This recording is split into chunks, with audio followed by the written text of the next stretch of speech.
할렐루야. 7월의 둘째 날입니다. 매일매일 하나님과 만남의 시간, 메아만시에 오신 여러분 환영하고 축복합니다. 잘 오셨습니다.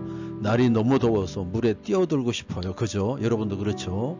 오늘 우리 말씀은 이런 어떤 세상적인 물보다 우리 영혼에게 더욱더 시원함을 줍니다. 우리 모두 말씀의 바다로 뛰어들어 보겠습니다.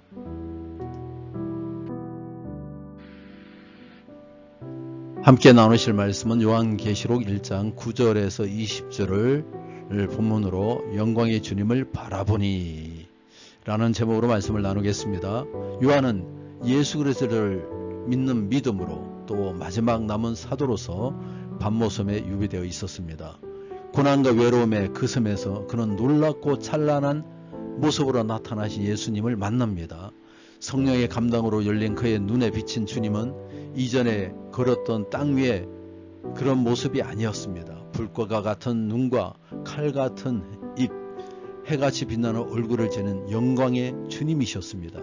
이 영광의 주님은 고난 가운데 있는 교회와 성도들에게 힘과 위로를 주시기 위해서 바로 사도 요한을 사용하신 것입니다.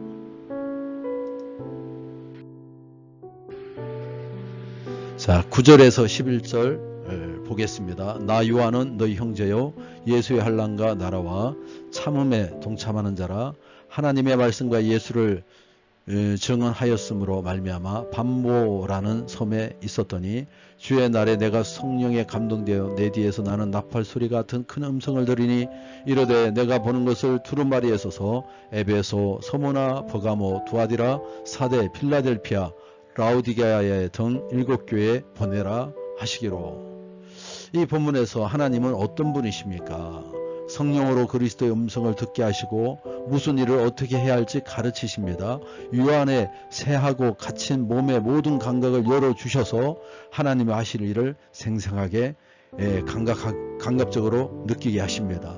이전에는 하나님은 사방으로 우겨쌈을 당하는 유배지에서 하나님을 향해 열려있는 사람들에게 하나님 일을 보여주셨습니다.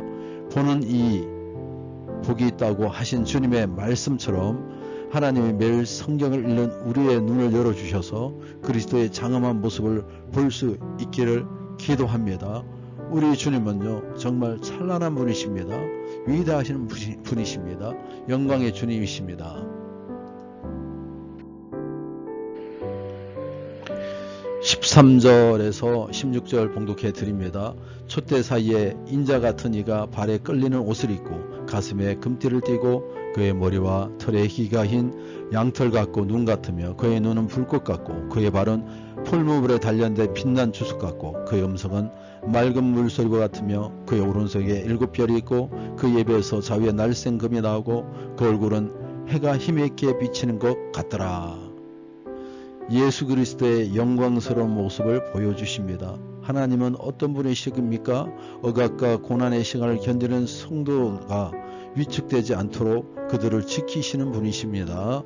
로마의 강력한 군사력과 하나님을 대적하는 오만함이 그리스도인의 생활을 어지럽게 했던 시대에 불꽃 같은 눈과 또 불에 단련된 주석처럼 빛나는 팔과 많은 물소리 같은 소리를 지니신 예수님의 모습은 그리스도인에게 힘을 불어넣어 주셨습니다.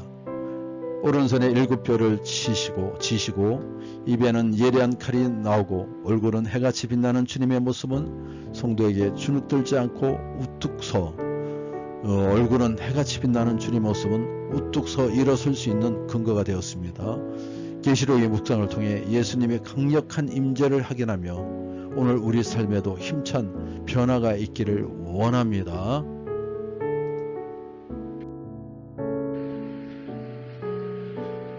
자, 이 9절에서 11절에 우리에게 주는 교훈은 뭡니까? 요한은 편지 수신자의 처지와 다르지 않는 고난을 견딥니다. 하나님의 계시를 전하는 그의 언어는 권위자의 자리에서 선동과 동원을 위한 말이 아닌 성도와 같이 환난의 삶을 살며 그 가운데 일하시는 주님의 능력을 보여주는 현장의 언어, 동행의 언어였습니다. 살았고 활력 있는 말씀으로 빚어진 우리의 언어가 일상을 살아가는 이웃에게 희망을 보여줄 수 있는 말이라는 것을 보여주고 있습니다. 그는 정말 하마스의 지도자처럼 그렇게 해서 다른 데 소화로운 생활하면서 자기 부하들은 전쟁을 시키는 그런 분이 아니시라. 그런 것이 아니라 정말 같이 고난당하고 고난당하는 노바에 있는 그 성도들, 또 에베소에 있는 7교회들, 거기에 이와 같이 편지를 쓰게 되는 것입니다.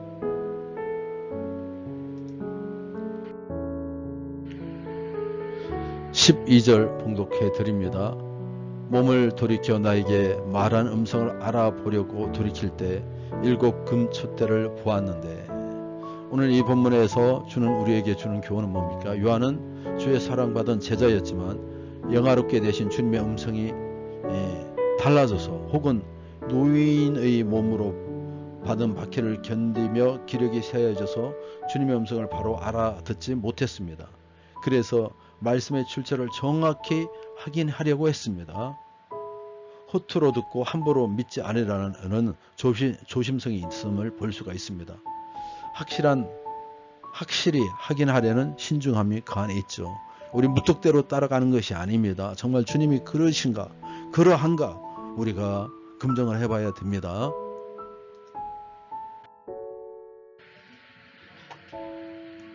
적용하고 결단해 보겠습니다. 사랑하는 성도 여러분, 오늘 우리는 고난 가운데서 영광의 주님을 만난 사도 바울의 경험을 묵상했습니다.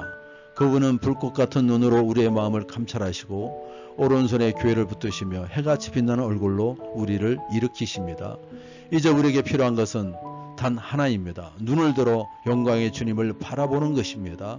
반모성 같은 현실, 이해받지 못하고 소외된 자리에서라도 주님의 강한 음성에 귀를 기울이고 그분의 임재를 사모하며 살아가는 것입니다. 오늘 하루의 삶에서 우리는 어떻게 살았습니까? 또 내일은 어떻게 살아가야 됩니까? 우리 결단합니다. 첫째가요, 현실에 놀라지 않고 예수님의 영광을 바라보겠습니다. 두려움 대신에 주님 얼굴을 바라보며 믿음으로 서겠습니다. 둘째입니다. 말과 행동에 동행의 언어를 담겠습니다. 권위적인 말보다 이웃과 함께 울고 웃는 정말 생명을 살리는 하루하루를 살아가게 하옵소서. 살겠습니다. 하옵소서. 이렇게 결단하시고요. 셋째는요, 말씀의 음성을 더욱더 분별하며 순종하겠습니다. 정말 어떤 우리에게 보여지는 이런 많은 것들이, 들려지는 많은 것들이 말씀 안에 있는지를 검증을 해봐야 됩니다. 오늘 주님은 우리에게 말씀하십니다. 나는 살아있는 자니 두려워하지 말라. 이 음성을 마음에 새기고 정말 이 하루를 아름답게 마무리하시기 바랍니다. 내일의 승리가 우리를 기다리고 있습니다. 기도하겠습니다.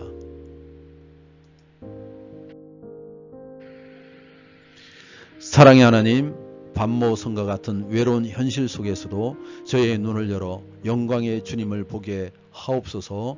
불꽃 같은 눈으로 저희를 지켜주시고 칼 같은 말씀으로 진리를 비추시며 오른손으로 교회를 붙드시는 주님의 권능을 의지합니다. 성령 안에서 말씀을 분별하고 거룩한 조심성과 순종으로 응답하게 하옵소서. 요한처럼 고난받는 자들과 동행하며 살리는 언어, 희망의 말을 품게 하옵소서. 주님, 이 시대의 교회가 위축되지 않게 하시고 주님의 영광을 다시 힘있게 전가하게 하시며 우리의 각자의 반모섬에서도 주님 바라보며 나아가게 도와주시옵소서. 교회 아픈 분들이 있습니다. 주님의 손길이 간절히 필요합니다. 치료하여 주시옵소서. 회복시켜 주시옵소서.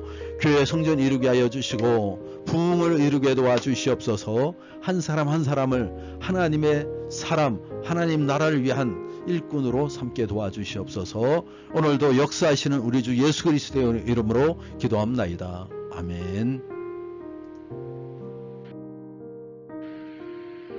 하늘에 계신 우리 아버지여, 이름이 거룩히 여김을 받으시며 나라에 임하시며 뜻이 하늘에서 이루어진 것 같이 땅에서도 이루어지이다. 오늘 우리에게 이루할 양식을 주시옵고 우리가 우리에게 죄지은 자를 사하여 준 것 같이 우리 죄를 사하여 주시옵고 우리를 시험에 들게 하지 마시옵고 다만 악에서 구하시옵소서.